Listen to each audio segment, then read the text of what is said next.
Does your mix ever sound like this?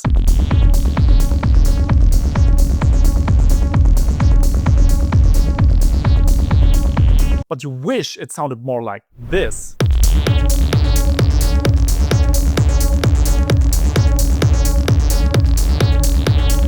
Today I'll show you exactly how to fix a muddy mix, and spoiler, it has nothing to do with slapping on just another EQ or compressor. By the end of this video, you will have 3 simple but highly effective techniques that you can use right away to make your tracks sound more professional. Now, in case you don't know me, my name is Philip from Pick Yourself. I produce, mix and master music professionally for over 15 years. I work with big and small labels, big and small artists from underground to major. I'm also a coach and mentor to other artists like you. We have a coaching program in which we help you finish music consistently at a high quality level. So if that's interesting to you, check out pickyourself.com/coaching. The link is also in the description. So now let's go into the techniques I've promised you. But first, let me bust the biggest myth about mixing that's probably holding you back. Most producers who struggle with weak and muddy sounding productions blame their mix, where in reality something else that is much deeper is wrong with their productions. And that is the sounds themselves. Let me give you an example. So here in this track, we have several huge issues. I mean, look at this. It's only 6 different tracks and it sounds already way too full. Listen to this.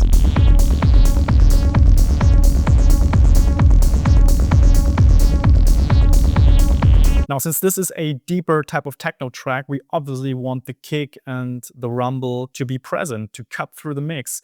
And we want this to be the driver of the track, but it's like completely lost in this swamp of elements. So let's look at this in more detail and see what we can do about this. So we have the kick and the rumble.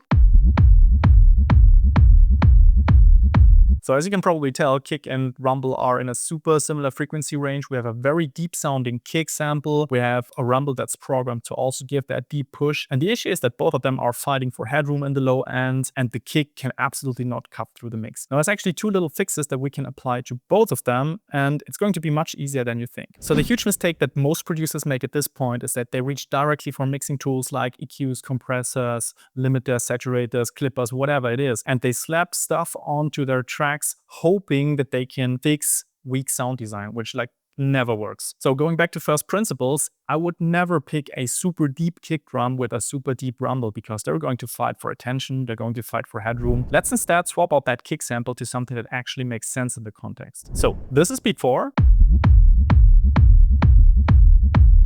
And this is with a new sample. So the type of kick drum sample that I strategically pick in this case is one that has more character, more edge, more punch, but less of a deep low end because that low end comes from the rumble anyway. You could almost think about the rumble as an extension of the kick drum, almost like the tail of the kick drum that gets added artificially to the sound. Now, if we look at the rumble for a second, we also can do something about this. I feel like it's going a little bit too long, like the tail that gets added is a tiny bit too long overall. So what we can do is we can use a tool like Shaper Box or basically any other type of envelope shaper. That's just the one that I'm most used to. We'll just go for some sidechain. So the reason I prefer envelope shapers and LFO tools and stuff like that over sidechain compression is because these tools give me more granular control about when exactly which sound is coming in. So here I've picked Shaper Box, and the settings I've used are the following. This is synced to the grid to quarter notes, and you can imagine it like this. The kick drum is happening in this quadrant here, and then on the offbeat you hear the rumble coming in. This is the most extreme setting right now. Listen to this. Well, let's compare this to before.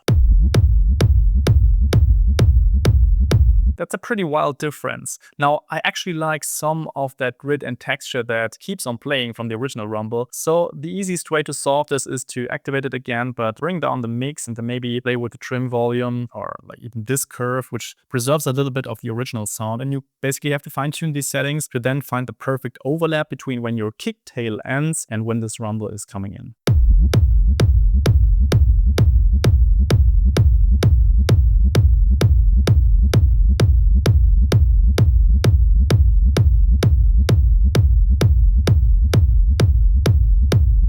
So I hope you've noticed how these small tweaks in the kick drum and also the rumble in terms of sample selection and sound design severely impact this low end, how it went from completely messy and muddy to something that's actually quite stable and punchy. So what that means for you is in your original sound design and sample selection, you just have to make tough decisions because that dictates the potential that your mix can even reach later on. And speaking of making tough decisions, actually the next tip I have for you will probably hurt a little bit. So let me give you an example. Here we have not only the kick and the rumble in the low end, we also have a rolling bass line. And that is an issue that I see very often, that producers try to combine different methods that they found all across YouTube for creating bass lines and rumbles and whatnot. And they think that all of that needs to happen in the track. So let's look at the low end specifically. So we have the kick, we have the rumble, and we have this rolling bass. Now watch what happens on the analyzer when these three are playing at the same time. So we have designed the kick and the rumble in a way that they support each other instead of fighting against one another. The purple line is the rumble, and it is in level overall. It takes up more energy than the kick drum in the low end, but still we can hear every single knock of the kick because the kick also has an extended top end, the rumble is ending here, and they're also rhythmically separated. As you can see, they're almost like dancing with each other. But the huge issue comes from this rolling bass, because the rolling bass is playing all the time and it's covering almost the identical frequency spectrum as the kick and the bass line. Now this is something that you typically can't solve with just EQing. I mean, what do you want to EQ? How do you want to sidechain this to not really get in the way anymore? It will always get in the way of one of these elements, even if it's already in level quite low compared to the other ones. So this bass line is just making the track way too busy. You have a lot of stuff going on in the low end, but then you have the lead sound playing lots of notes, you have the shakers, you have the hi-hats, you have all the room sounds, and it all together is just one big mess. Now let me show you what happens when I just completely remove that bass line. Now this is our low end without the rolling bass engaged. So the rolling bass is muted and we have just the kick and the rumble playing. As you can hear, and also as you can see on this analyzer, they are supporting each other, and this is exactly the way I like to construct my low end, so that it is super impactful and powerful with no unnecessary fluff in there. I don't know about you, but I actually didn't miss anything from the production, and instead everything just came to life. Now I can tell you that in my work as a mixing and mastering engineer, I get sent all different sorts of productions from amateurs, from major label artists, like really doesn't matter. I have this exposure to a lot of different material, and I can tell you that the best sounding productions are typically the ones with the fewest elements, but the best sound design.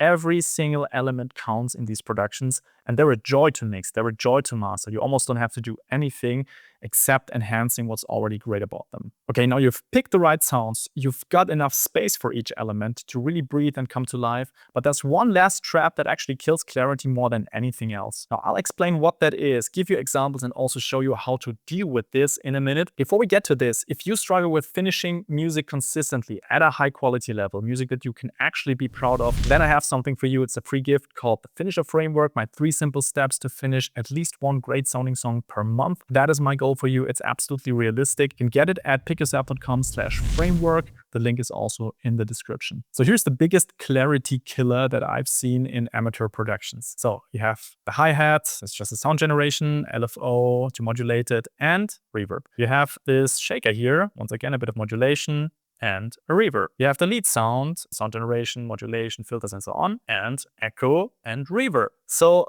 this is the biggest issue here. You are drowning everything in reverb, even if it doesn't need to be, and also because you just don't know what parameters to select in your reverb. Now I will clarify this right away, and we'll have depth in our production, but it will also sound very precise and punchy. Now you can think about delay and reverb as a front to back panning system. So how deep do you want an element to go into the back? How upfront do you want it to be? And this dictates what parameters and what types of reverbs and delays you're going to use. So the first question we need to ask ourselves is, does that element even need reverb? Now obviously with the lead sound, I want this to sound very immersive, very spacious, but that also means it's probably the only element in my entire mix that gets this type of super trippy deep reverb. With the hi-hat and the shaker, to be honest with you, we could just do even completely without reverb.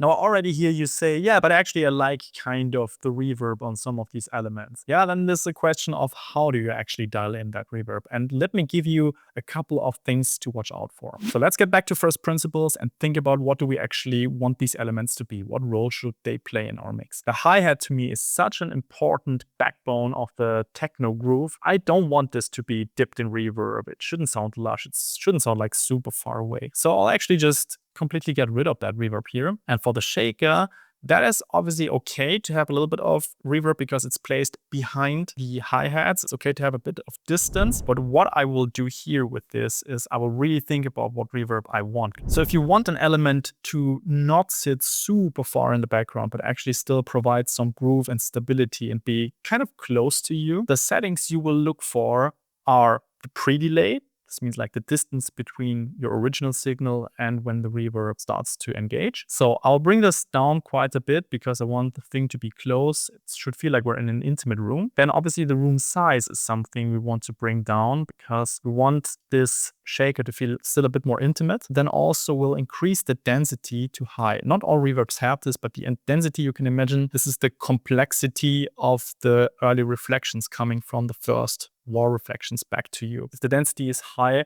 there's like a richer reverb signal. I like this quite a lot. So this is an interesting one because we have to think about psychoacoustics. If an element is super close to us, we still have a lot of high frequency contents. Imagine like I'm speaking to you right now. Obviously you hear lots of my sibilants, but if I'm super far away, let's say in a cathedral 50 meters away, you will almost get no high end from me. So this is how you can also psychoacoustically shape the reverb a little bit. So we'll take this off, this high frequency cut.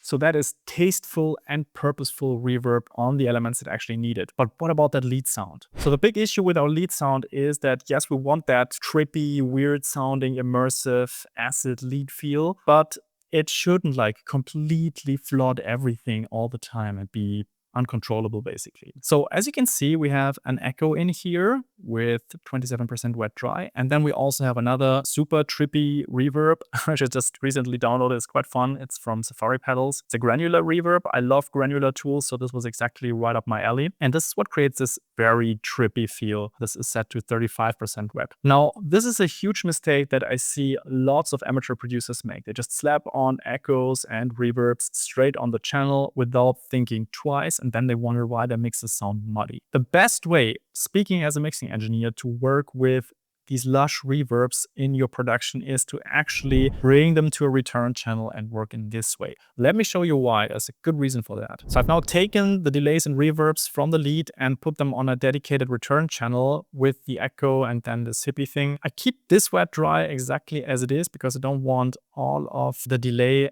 being fed into the reverb, but then the reverb itself I bring to 100% wet. So you might be wondering, okay, what's the difference between having it on the channel or having it on a return track? Well, I'll show you what that is. So first of all, I can dictate that send portion and I can also automate it super easily. And I can also send from other channels if I want to. So maybe in some part I have like an octave up of that lead sound and I also want to feed it into the reverb, but only during a specific part. Well, then you can obviously do this and the blend will sound really interesting. So that is one advantage. And the other big advantage is that on that return channel, I can then use EQs and compressors and whatnot to specifically treat the reverb without affecting the original signal. And that is an amazing benefit. So here, for example, I could slap on a Q.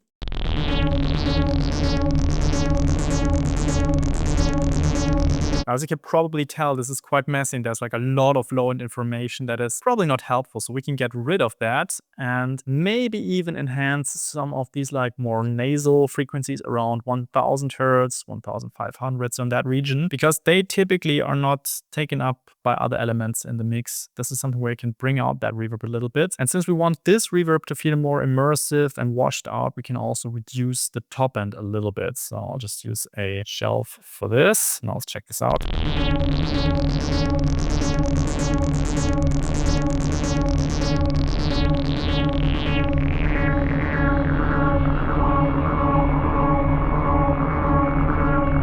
Now let's make sure our hi-hat actually cuts through. One of my favorite tools for that is the Transient Designer.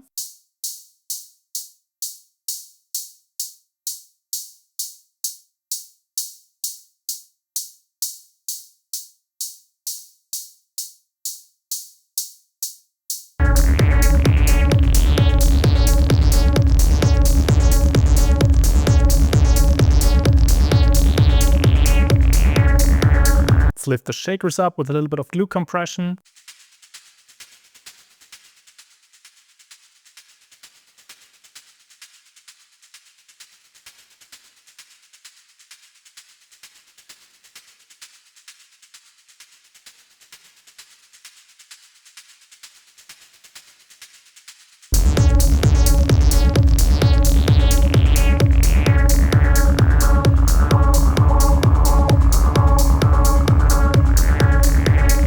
And lastly, we'll give the kick a tiny bit more smack.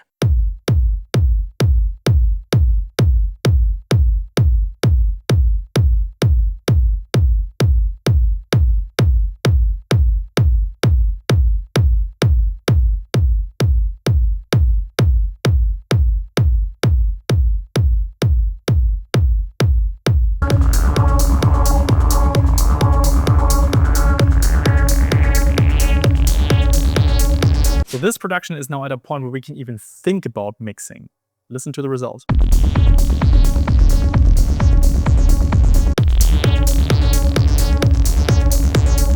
So let's recap. Muddy mixes come from picking the wrong sounds to begin with, using too many competing layers, and reverb that's gone out of control. Fix those and you'll be completely amazed by how professional your tracks can sound even without having done any mixing work. But here's a kicker. Even if you've done everything correctly up until this point, you can still massively screw up how you mix kick and bass. So if you want to know my strategy for going about mixing kick and bass in a way that they work together and sound super punchy, go watch this video next.